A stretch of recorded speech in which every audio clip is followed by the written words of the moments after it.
Next topic is heap. It is another kind of binary tree which is used in sorting sorting technique or algorithm called heap sort. So first of all, what is heap? So there are two conditions. First, it is a complete binary tree, complete binary tree in which each node value each node value n is greater than or equals to the all of its child node values. It is called as heap or also called as max heap. Max heap. All childs, it means we can say all of its descendants. Descendants means coming nodes. It means heap एक complete binary tree है जिसमें हर node value अपने जो child node values हैं उनसे बड़ी या बराबर होती है. इसे मैक्स हीप के नाम से भी जाना जाता है. सो डिफॉल्ट हीप का डेफिनेशन है each node value is greater than or equals to the all of its child node or all child node values. Similarly, there is another kind of heap, that is mean heap, in which every node value is less than or equals to the all child node values. So first of all, how to create a heap, how to build a heap. So creating a heap. So एक example ले रहे हैं जिसमें कुछ number of elements लेंगे और उससे किस तरीके से एक हीप क्रिएट होगा उसके बारे में अपन डिस्कस करेंगे. उससे पहले डिस्कस करते हैं सबसे पहले कंप्लीट बाइनरी ट्री क्या होता है, क्योंकि हीप एक कंप्लीट बाइनरी ट्री होता है. इट मीन्स सबसे पहले समझना होगा कि कंप्लीट बाइनरी ट्री क्या होता है. जैसा कि पिछले क्लास में पढ़ चुके हैं, कंप्लीट बाइनरी ट्री एक ऐसा बाइनरी ट्री है जिसमें सारे लेवल जितने भी उसके लेवल हैं लास्ट लेवल को छोड़कर accepting last level completely filled from left to right. See, and each and every node is labeled like this: number 1, number 2, this is number 3rd, this is number 4th element, this is number 5th element, this is number 6th element, this is number 7th element. अगर और element insert होगा तो वो कहां पर होगा? Left for the 4th element and next will be right for the 4th element or level number 4 और position number 4. So it is a complete binary tree. और लेवल नंबर जैसा कि अपन पढ़ चुके हैं, this is level number 0, level number 0, this is level number 1, similarly this is level number 2, this is level number 3. It means यहाँ पर कितने number of maximum node हो सकते हैं? टू दी पावर 0, यहाँ पर टू दी पावर 1, यहाँ पर टू दी पावर 2. तो जैसा कि अपन डिस्कस कर चुके हैं, it is the maximum number of node at that level. To the power 1 that is 2, to the power 2 that is 4.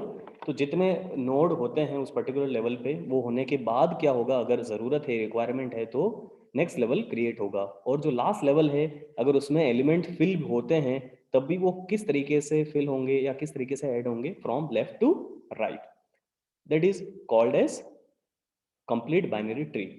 और जैसा कि अपन पढ़ चुके हैं, हीप क्या है, एक कंप्लीट बाइनरी ट्री है। इट मीन्स इसमें क्या होगा, ये कंप्लीट बाइनरी ट्री होगा और एलिमेंट्स किस तरीके से ऐड होंगे इसके अंदर, जिस तरीके से कंप्लीट बाइनरी ट्री के अंदर ऐड होते हैं।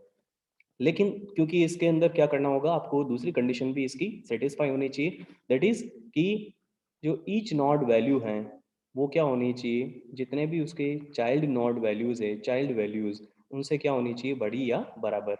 सो एक एग्जांपल लेते हैं और देखते हैं कि किस तरीके से बाइनरी ट्री को हीप की फॉर्म में क्रिएट किया जाता है। Creating a heap with given number of elements, there are some number of elements are given, कुछ नंबर दिए गए हैं, वैल्यूज, इनसे क्या करना है, एक हीप क्रिएट करना है। सो फर्स्ट ऑफ ऑल क्या होगा, दो चीज़ें ध्यान में रखनी है, पहला ये कंप्लीट बाइनरी ट्री होता है और दूसरा नॉट वैल्यू ग्रेटर देन और equals to the child values. So first of all first value pick करेंगे, that is 44। So first value pick करेंगे और वो रूट बन जाएगा। सो सबसे पहला जो वैल्यू पिक किया वो क्या बन जाएगा, first of all root. Okay, next value that is 30। So क्योंकि ये कंप्लीट बाइनरी ट्री है, इट मीन्स पहला पोजीशन पर 44 ऐड हुआ है, सो दूसरा पोजीशन पर कौन ऐड होना चाहिए, 30। सो सबसे पहले क्या करते हैं, इसको इस तरीके से डॉटेड फॉर्म में अपन क्रिएट करेंगे कि यहाँ पर ये ऐड होना चाहिए। ओके, सो 30 को यहाँ पर रख के देखते हैं कि क्या ये कंडीशन को सेटिस्फाई कर रहा है। ओके, सो 30 के लिए पेरेंट कौन है, 44। ओके, और 44 की वैल्यू 30 से बड़ी या बराबर है, इट मीन्स ये यहाँ पर ऐड हो जाएगा। तो सेकंड पोजीशन पर कौन ऐड हो गया, 30। नेक्स्ट एलिमेंट जिसे ऐड करना है वो है आपके लिए 50, और उसके लिए क्या पोजीशन होगी, पोजीशन नंबर थर्ड, और यहाँ पर इसे ऐड होना चाहिए, दैट इज 50। उसके बाद क्या करना है, कंडीशन चेक करनी है कि क्या इसके पेरेंट से ये छोटा या बराबर है। क्योंकि पेरेंट इसके लिए 44 है, सो आपकी कंडीशन यहाँ पर सेटिस्फाई नहीं हो रही है। इट मीन्स क्या करना होगा, यहाँ पर एक्सचेंज करना होगा, 44 को एट द प्लेस ऑफ 50 वहाँ पर प्लेस करना होगा और 50 को 44 की पोजीशन पे रखना होगा। तो एक तरीके से यहाँ पर क्या हो रहा है, दोनों की जो पोजीशन है उसे क्या करना होगा, एक्सचेंज करना होगा। तो जब दोनों की पोजीशन एक्सचेंज हो जाएगी तो उसके बाद क्या चेंज होगा, 50 आपके लिए रूट बन जाएगा, सेकंड पोजीशन पे as it is 30 value added है वो होगा, और थर्ड पोजीशन पर कौन आ जाएगा, एलिमेंट वैल्यू 44। ओके, सिमिलरली अब क्या करना है आपको, नेक्स्ट एलिमेंट 22 आपको ऐड करना है। सो आपको देखना होगा कि कंप्लीट बाइनरी ट्री में नेक्स्ट पोजीशन क्या क्रिएट होगी, लेफ्ट टू राइट अपन देखते हैं तो जो फोर्थ पोजीशन है वो क्रिएट होगी, जो आपका लेफ्ट मोस्ट एलिमेंट है उसके लिए लेफ्ट चाइल्ड क्रिएट होगा। ओके, मतलब सेकंड एलिमेंट का लेफ्ट, और उसके लिए पोजीशन नंबर होगा 4, और वहां पर किसे ऐड करना है आपको, 22 को। सो इस तरीके से फर्स्ट ऑफ ऑल प्लेस करके देखेंगे कि क्या 22 को यहाँ प्लेस करने से कंडीशन सेटिस्फाई हो रही है। तो कंडीशन सेटिस्फाई हो रही है, 22 अपने पेरेंट से 30 से क्या है, छोटा या बराबर है। सो ये यहाँ ऐड हो सकता है। इट मीन्स क्या करेंगे, इसे कंप्लीट ओवल का फॉर्म दे देंगे। देन नेक्स्ट एलिमेंट ऐड करना है 60 को, वो कहाँ पर ऐड होना चाहिए, सो राइट ऑफ दी 30। जो आपका 30 एलिमेंट है, वैल्यू 30, उसके लिए राइट पोजीशन क्रिएट होगी, पोजीशन नंबर 5, 4 के बाद 5 आता है। ओके, और इसे यहाँ पर ऐड होना चाहिए। तो डॉटेड फॉर्म में इस तरीके से इसे क्रिएट करेंगे और वैल्यू 60 को यहाँ प्लेस करके एग्जामिन करेंगे कि क्या ये आपकी कंडीशन को सेटिस्फाई कर रहा है। सो जैसा कि अपन देख रहे हैं कि 60 वैल्यू चाइल्ड फॉर 30 है ना, 30 इसके लिए पेरेंट है, और ये 60 वैल्यू लेस देन और इक्वल्स टू नहीं है। इट मीन्स क्या होना चाहिए, इन दोनों के बीच में क्या होगा, एक्सचेंज होगा। ठीक है, लेकिन थोड़ा और अपन ध्यान से देखते हैं, जब क्या होगा, 60 वैल्यू कहाँ पर पहुंच जाएगा, सेकंड पोजीशन पर। ओके, सो फर्स्ट एक्सचेंज होगा 30 और 60 के बीच में, पोजीशन नंबर 2 और पोजीशन नंबर 5 के बीच में। लेकिन जब अपन यहाँ पर रख के देखते हैं वैल्यू 60 को, तब चेक करना होगा कि क्या ये इसके पेरेंट से भी छोटा या बराबर है। तो आपको क्या करना होगा, अप टू रूट तक क्या करना होगा, एग्जामिन करना होगा, जब तक इससे आपको पेरेंट बड़ा या बराबर नहीं मिल जाता है। तो यहाँ पर भी क्या हो रहा है, वैल्यू 50 क्या है, 60 से छोटी है। इट मीन्स क्या करना होगा, इन दोनों के बीच भी क्या होगा, एक्सचेंज होगा। तो यहाँ पर दो स्वैपिंग होगी। ओके, फर्स्ट होगा 60 और 30 के बीच में, और उसके बाद होगा फिर 60 और 50 के बीच में। और इस तरीके से एलिमेंट वैल्यू 60 क्या हो जाएगा, रूट बन जाएगा पोजीशन नंबर 1 पे। उसके बाद पोजीशन नंबर 2, वहां पर कौन होगा, वैल्यू 50। ओके, और पोजीशन नंबर 5 पर कौन पहुंच जाएगा, वैल्यू 30। तो इस तरीके से जहां पर चेंजेस है मैं फिर से ड्रॉ कर रहा हूँ। ओके, और एज इट इज, बाकी जहां पर चेंजेस नहीं है उसे आप एज इट इज रखेंगे। तो दो जगह एक्सचेंज हुआ। ओके, एक तरीके से आप कह सकते हैं कि जो कुछ नंबर ऑफ वैल्यूज हैं, जब कंडीशन सेटिस्फाई नहीं होती तो वो क्या होती है, उनकी पोजीशन क्या होती है, डाउन होती है। तो पोजीशन नंबर 2 वाला एलिमेंट कहाँ आ गया, पोजीशन नंबर 5 पे। और पोजीशन नंबर 1 वाला एलिमेंट कहाँ आ गया, पोजीशन नंबर 2 पे। और एट लास्ट जो आपका नया एलिमेंट है वो कहाँ पर इंसर्ट हुआ, पोजीशन नंबर 1 पे या रूट पर। ओके, ये पोजीशन नंबर 3 है। यहाँ पर कौन एलिमेंट है, 44। इस तरीके से अभी आपका हीप का करंट स्टेटस ये है। उसके बाद नेक्स्ट एलिमेंट जो ऐड होगा, दैट इज वो क्या है आपके लिए 55, और वो क्या होगा आपके लिए left of the third, left of the third, ये आपके लिए पोजीशन नंबर 6 होगी। ओके, और यहाँ पर मैं इसे ऐड करके देखता हूँ कि क्या ये कंडीशन को सेटिस्फाई कर रहा है। सो ये कंडीशन को सेटिस्फाई नहीं कर रहा है, क्योंकि ये अपने पेरेंट से क्या है, बड़ा है। क्लियर, ये अपने पेरेंट से अगर छोटा या बराबर होता तो इसे आप डायरेक्टली यहीं ऐड कर सकते थे। लेकिन क्योंकि जो नया एलिमेंट आप ऐड कर रहे हैं as a child for the 44, वो क्या है, उससे बड़ा है। सो क्या होना चाहिए, इन दोनों के बीच में क्या होगा, एक्सचेंज होगा। और 55 वैल्यू कहाँ पर पहुंच जाएगा, पोजीशन नंबर 3 पे। और फिर जब अपन एग्जामिन करते हैं कि पोजीशन नंबर 3 पर जब 55 होगा, उसको आप चेक करेंगे इसके पेरेंट से, दैट इज 60। सो उस केस में क्या कर रहा है, वो आपकी कंडीशन को सेटिस्फाई। तो जब 55 कहाँ पहुंचेगा, यहाँ पर। इसे आप चेक कर रहे हैं किससे, 60 से कंपेयर कर रहे हैं। 60 से कंपेयर करने पे मिल रहा है कि इसकी वैल्यू क्या है, लेस देन या इक्वल्स टू है। तो इसकी जो प्रॉपर पोजीशन है वो क्या होगी, पोजीशन नंबर 3, और 44 की पोजीशन क्या हो जाएगी, 6।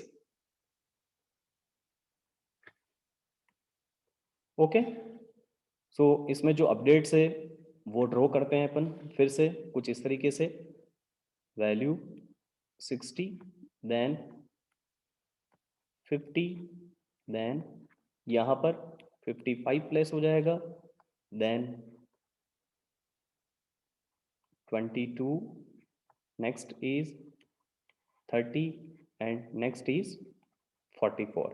This is position number 1, position number 2, position number 3, position number 4, 5 and 6.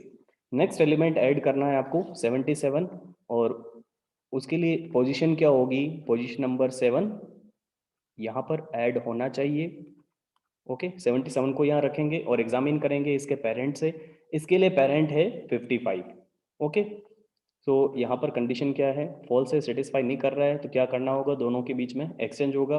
Okay, 77 कहाँ पहुंच जाएगा, यहाँ पर, और 55 कहाँ पर आ जाएगा, एक तरीके से यहाँ पर। लेकिन जब आप 77 को कंपेयर करेंगे किससे, 60 से या इसके पेरेंट से, तब क्या होगा, अगेन आपकी कंडीशन सेटिस्फाई नहीं हो रही है, पेरेंट वैल्यू क्या है, छोटा है। इट मीन्स क्या करना होगा, फिर से दोनों के बीच में क्या होगा, एक्सचेंज। तो 77 फाइनली कहाँ पर पहुंच जाएगा, 60 at the position of first. Okay, और 60 कहाँ पर पहुंच जाएगा, पोजीशन नंबर 3 पर। और 55 फाइनली कहाँ पर होगा, at the last position, that is 7th position.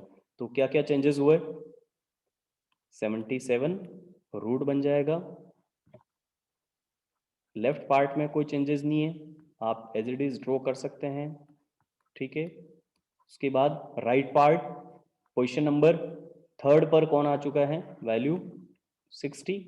इसके लिए लेफ्ट है 44 और राइट है 55। ओके, पोजीशन नंबर डाल देते हैं फिर से, 1 2 3 4 5 6 and 7। Now last element add करना है, that is 55। Okay, so last element add करना है और वो कहाँ पर ऐड होगा, यहाँ पर ऐड होना चाहिए। Okay, that is position number 8। लेकिन एग्जामिन करेंगे कि क्या ये इसकी कंडीशन को सेटिस्फाई कर रहा है, तो इसके लिए पेरेंट कौन है, 22। ओके, सो इन दोनों के बीच में क्या होगा, एक्सचेंज। फिर 55 कहाँ होगा, फोर्थ पोजीशन पे, लेकिन इसके लिए पेरेंट कौन है, वैल्यू 50। सो फिर से दोनों के बीच में क्या होगा, एक्सचेंज। एंड फाइनली 55 पहुंचेगा सेकंड पोजीशन पे, और फर्स्ट पोजीशन क्या है उसके लिए, रूट है वैल्यू 77, और वहां पर वो कंडीशन को सेटिस्फाई कर रहा है। तो फाइनली 55 पोजीशन जो वैल्यू है वो कहाँ पर पहुंच जाएगा, सेकंड पोजीशन पर। वैल्यू 50 कहाँ पर होगा, पोजीशन नंबर 4 पर, और वैल्यू 22 कहाँ पर पहुंच जाएगा, लास्ट पोजीशन 8th पोजीशन पर। ओके, सो चेंजेस क्या क्या हुए वो ड्रॉ करते हैं। 77, 55,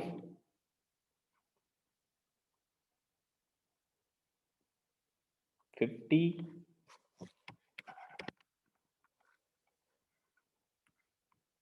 22, देन 55 के लिए राइट 30, राइट पार्ट में कोई भी चेंजेस नहीं है, दैट इज 60, देन 44, देन 55। सो इस वीडियो में आपने देखा कि हीप क्या होता है, उसकी क्या बेसिक डेफिनेशन है, और किस तरीके से नंबर ऑफ एलिमेंट्स जब गिवन हो उनसे किस तरीके से एक हीप क्रिएट किया जाता है।